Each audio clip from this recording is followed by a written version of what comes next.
warahmatullahi wabarakatuh. Bismillahirrahmanirrahim. Alhamdulillahilladzi hadana li hadza wa ma kunna linahtadiya laula an hadanallah. Asyhadu an la ilaha illallah wahdahu la syarika lah wa asyhadu anna Muhammadan abduhu wa rasuluh. Allahumma shalli wa sallim wa barik ala Muhammad wa ala alihi wa ashabihi wa mawala. Amma ba'd. Qala Allah Ta'ala fi kitabihil karim, a'udzu billahi minasy syaithanir rajim. Wa min ayatihi an khalaqa lakum min anfusikum azwajan litaskunu ilaiha wa ja'ala bainakum mawaddatan wa rahmah. Inna fi dzalika laayatin liqaumin yatafakkarun. Sadaqallah. Bapak Ibu jamaah sholat subuh Masjid Al-Islam rahimahumullah. Sekarang kita tinggalkan dulu pembahasan surat Al-Fatihah, karena ceramah ini berseri. Kita lanjutkan dahulu pembahasan kita tentang surat Rum ayat 30, 31 dan 32. Bagaimana sudah kita janjikan Bapak Ibu akan kita bahas lagi rumah tangga. Rumah tangga, karena apa? Penting. Rumah tangga itu terdiri dari individu, dari orang. Ya, orang yang tidak pernah kita kenal. Ya, tidak pernah kita kenal bagaimana latar belakang pendidikannya, pengalaman keberagamaannya, ya, latar belakang keluarganya, pengalaman kehidupannya, ekonominya, ya, kesejahteraan dan lain-lain sebagainya. Itu akan berkumpul di dalam satu atap, satu rumah. Makanya penting kita bahas, karena rumah tangga ini hakikatnya terdiri dari individu-individu perorangan. Rumah tangga inilah nanti yang akan membentuk masyarakat. Dari rumah tangga akan membentuk keluarga, membentuk masyarakat, bahkan membentuk negara, bahkan melahirkan dunia. Itu penting kita berbicara tentang keluarga itu. Nah, kemudian keluarga di dalam ajaran Islam ini disebutkan oleh surat Rum yang kita baca tadi. Tujuannya ada 3 di situ. Pertama, taskunu, kemudian mawaddah, kemudian rahmah. Nanti kita takdirkan, kita ambil katanya dulu. Taskunu itu tempat tinggal. Bisa juga taskunu ini dari kata sakinah yang berarti tentram, damai, tenang. Jadi rumah tangga itu, suami istri itu bisa menciptakan ketenangan, bisa menciptakan kedamaian dengan beberapa syarat, antara lain setelah orang bernikah tidak boleh terlalu tinggi egonya, ananianya, akunya. Jadi tidak boleh aku suami paling berkuasa, aku istri paling berkuasa. Tidak boleh seperti itu. Yang ada kami suami istri. Semua keputusan ini keputusan kami suami istri. Tindakan apa kami punya keputusan, karena menyangkut nasib anaknya, menyangkut nasib keluarganya. Jadi rumah tangga ini Bapak Ibu sensitif dia. Ya, itu menyangkut ketenangan, ketentraman, kedamaian. Kalau kelihatannya agak macam-macam, segera ambil tindakan untuk tetap tenang. Harus tetap tenang dengan tidak boleh terlalu tinggi kata aku, egonya. Kalau terlalu tinggi egonya, bisa rumah tangga ini akan melahirkan istilahnya disharmonisasi, ketidaknyamanan, ketidaktentraman, ketidaktenangan. Ya, apalagi kita lahirkan dengan sikap keras, sikap kasar, ya, sikap keras hati. Tidak ada sakinah di rumah tangga itu. Tidak ada ketenangan, tidak ada ketentraman, tidak ada kedamaian. Nah, sehingga dengan demikian rumah tangga ini menjadi tempat yang terbaik orang istirahat, tempat terbaik orang pulang, tempat terbaik orang mendapat ketenangan rumah tangga itu. Nah, sehingga Nabi mengatakan baiti jannati, rumahku surgaku. Ya. Jadi kenapa rumah ini menjadi surgaku? Karena di dalamnya ada ketenangan, ada kedamaian, ada ketentraman. Orang saling menghargai satu sama lain, perannya, peran suami apa, peran istri apa, tanggung jawab suami apa, tanggung jawab istri apa. Pasti akan melahirkan ketenangan, ketentraman. Ketika anak-anak kita lahir dengan ketenangan, ketentraman dalam rumah tangganya, maka anak akan bisa berkembang jiwanya, bisa berkembang intelektualnya, bisa berkembang ilmunya, bisa berkembang kecerdasannya, dan banyak sekali manfaatnya. Itu rumah tangga. Maka basis yang pertama dari perkawinan itu adalah ketenangan. Ketenangan. Dan bisa juga untuk melahirkan ketenangan itu tidak boleh terlalu menganggap diri kita paling mulia di antara satu yang lain. Tidak boleh. Ya, suami menganggap dirinya paling mulia karena sekian banyak kebaikan, sekian banyak ilmu, sekian banyak harta ada pada dia. Tidak boleh juga. Ya. Rumah tangga itu tetap terdiri dari suami dan istri. Tanggung jawab di dalam rumah tangga itu istri, di luar rumah tangga suami. Makanya Nabi mengatakan, ya, dalam satu hadis dikatakan, ar-rajulu ra'in ar-ra'iyah. Ar-rajulu ra'in fi baiti ahlihi wa mas'ulun ar-ra'iyatihi. Suami itu bertanggung jawab di rumahnya terhadap keluarganya dan akan diminta tanggung jawab tentang pimpinannya.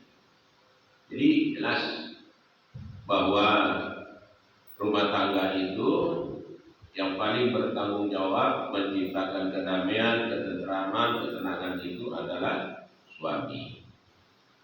Ya. Di dalamnya ada yang mengurus, yaitu istri. Jadi ketenangan itu lahir. Maka masing-masing peran itu, masing-masing tugas itu mulia. Suami mencari nafkah mulia, istri memelihara rumah tangga mulia.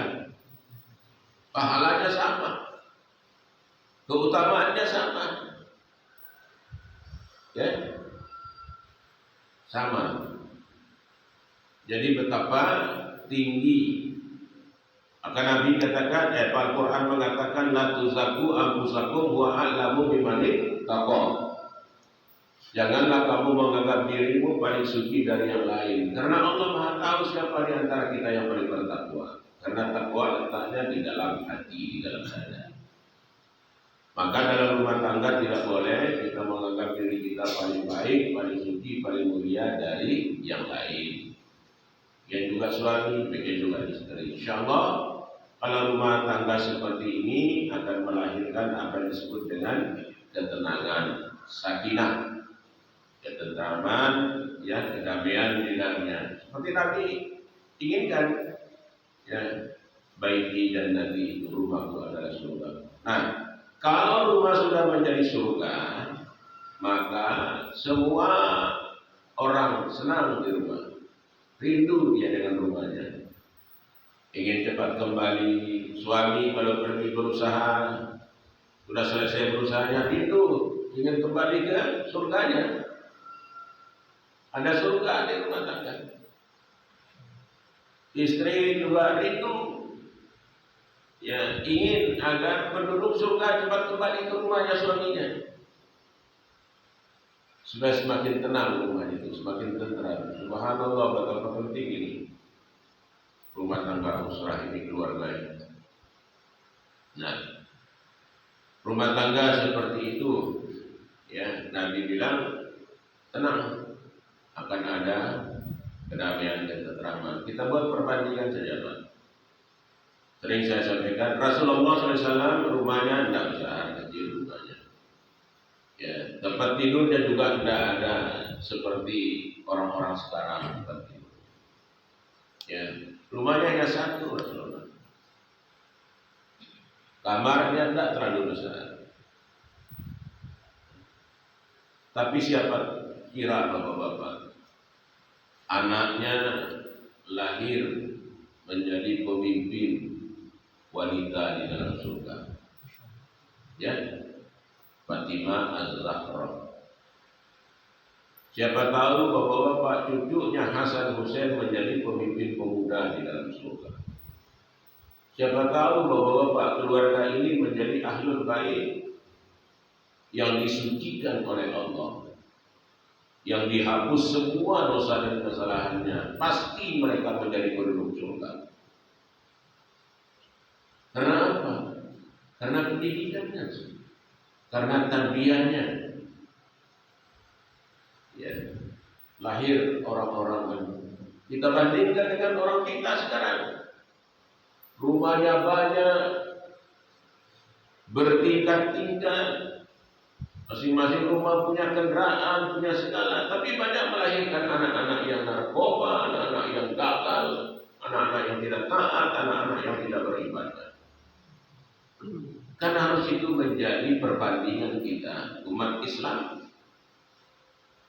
Melihat rumah tangga itu jangan diukur dengan rumah tangga A, B, C, tidak. Diukur dengan rumah tangga Rasulullah. Sederhana rumah tangganya, tapi ada ketenangan. Perabot rumahnya tidak banyak, cukup satu untuk satu orang, air tempat minumnya. Tenang rumah tangganya. Ya. Rezekinya tidak disimpan bapak beras bergudang-gudang, tidak. Begitu mau makan beliau nyari, tapi tenang rumah tangganya. Nah, ini yang kita harus tiru. Kenapa? Ada apa di dalamnya rumah tangga seperti itu? Itulah keteladanan. Ya. Nabi dan keluarganya itu sehari kenyang, sehari lapar.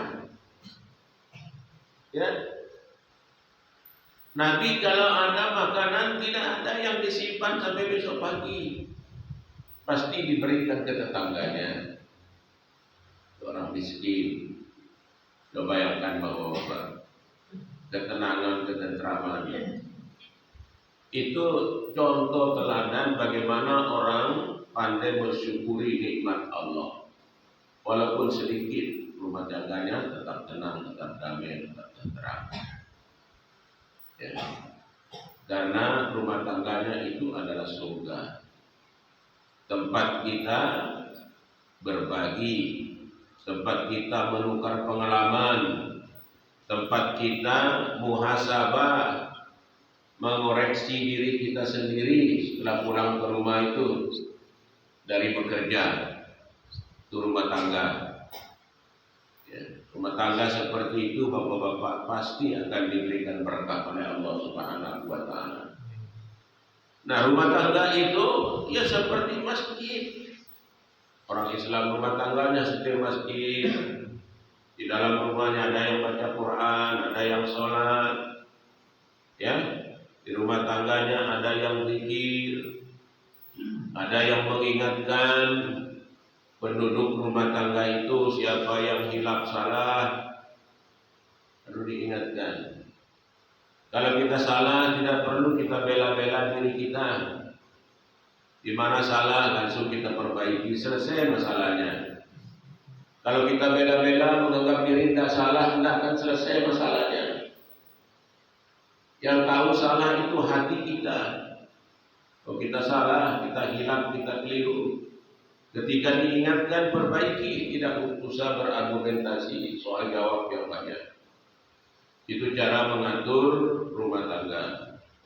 Di rumah tangga itu selain suami istri ada penduduk lain. Penduduk lain itu amanah, yaitu anak. Anak itu titipan amanah Allah kepada kita. Wa'lamu annama amwalukum wa auladukum fitnah. Ketahuilah bahwa anak-anakmu itu dan harta bendamu adalah cobaan. Orang dicoba dengan harta benda, dicoba dengan anak-anaknya. Bagaimana kita mengatur dan mengurusnya. Dan tidak boleh sendiri, suami istri harus sama cara mendidik anaknya. Tidak boleh berlainan konsep. Apalagi kita, ya siapapun di antara suami istri, pada saat kita didik anak, jangan sampai ada yang membela saat itu anaknya. Ya. Kita ajar, kita beritahu, jangan sampai kita bela. Itu akan menjadi anak pembandel dan melawan nanti. Karena merasa dirinya ada yang membela, ada yang melindungi, meskipun salah. Ini juga harus kita perhatikan baik-baik. Di dalam rumah tangga itu, anak dan harta itu amanat, titipan. Maka rumah tangga harus berfungsi sebagai tempat mendidik, tempat tinggal, tempat mendidik. Bahkan surga bisa rumah bisa menjadi masjid, bisa menjadi sekolah, bisa menjadi madrasah. Kenapa? Karena di dalamnya ada orang ibadah, ada orang zikir. Maka dia beribadah seperti masjid. Ada orang mengaji seperti masjid. Ada orang dididik seperti masjid. Ada orang berzikir seperti masjid. Itulah sebab Rasulullah SAW bersabda, "Mathalul baitil ladzi yadhkurullaha fiha wa mathalul baitil ladzi lam yadhkurillaha fiha kamathalil hayyi wal mamat." Perumpamaan rumah yang di dalamnya ada zikir, ada sholat, ada ibadah, dengan rumah yang di dalamnya tidak ada zikir, tidak ada ibadah, seperti perbedaan orang hidup dan orang mati. Kalau rumah kita tidak ada orang sholat, tidak ada orang puasa, tidak ada orang zikir, tidak ada mengaji, itu mayat. Mayat, jenazah rumah itu. Kalau rumah tangga ada orang sholat, ibadat, puasa, itu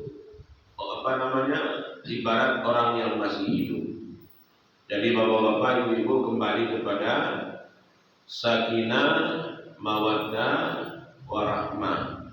Sakinah itu tentram, tenang, damai ketika kita mengikuti petunjuk agama, ya, dengan sebaik-baiknya, insya Allah rumah tangganya akan diberkahi Allah.